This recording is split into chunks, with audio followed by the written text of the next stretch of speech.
রংটা ক্র্যাক হয়ে যাচ্ছে। কপাল লাল করছে আমার। বিষ্ণুর মেকআপ চলছে। তাই তো এবছর আমি বিষ্ণু হচ্ছি, তার সঙ্গে আরেকটি রোলে রয়েছি, একটা পজিটিভ একটা নেগেটিভ, সেটা কি জানতে হলে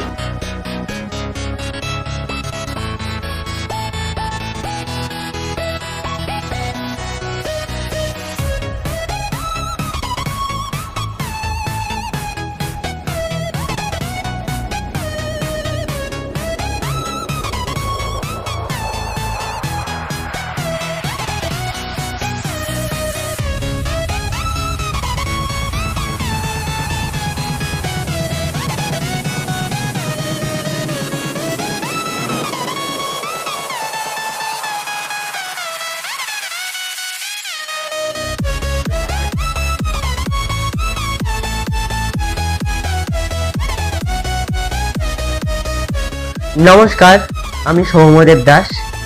তো মহালয়া 2024 খুব শীঘ্রই আসতে চলেছে।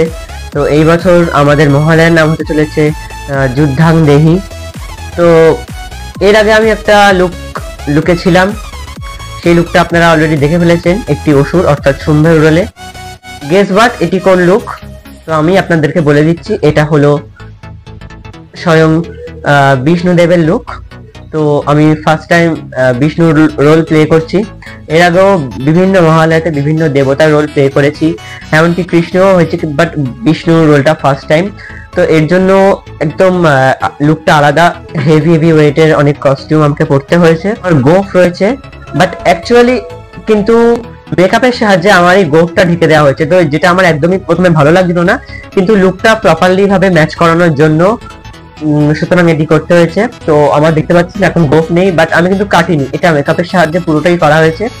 এবং দেখতে পাচ্ছেন একদম সম্পূর্ণ নতুন একটি মুকুট বানানো হয়েছে। এর আগের বছরেও যখন বিষ্ণুকে দেখানো হয়েছিল 21 সালে, তখনও একটি নতুন মুকুট বানানো হয়েছিল, তো আমার জন্য স্পেশালি বানানো হয়েছে। তো শুটিং করতে আমার তো খুবই ভালো লেগেছে। যেমন অসুরেরটাতে যুদ্ধের সিকোয়েন্স ছিল, এখানেও একটা যুদ্ধের সিকোয়েন্স ছিল। তো আমার ওভারঅল খুবই ভালো লেগেছে শুটিংটা করতে। তো দেখতে থাকুন কেটিভি বেঙ্গলি। আমি মধু, বিপদ আনবো শুধু। আমি কৈতব।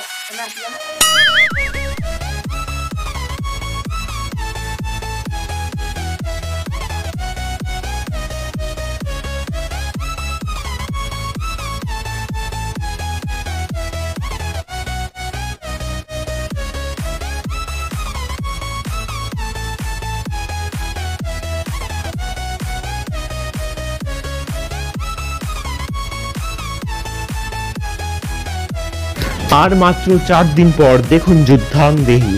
2 অক্টোবর সকাল 7:15 একমাত্র কেটিভি বেঙ্গলিতে। সবাই প্রিমিয়ারে থাকবেন, কিন্তু কেউ মিস করবেন না।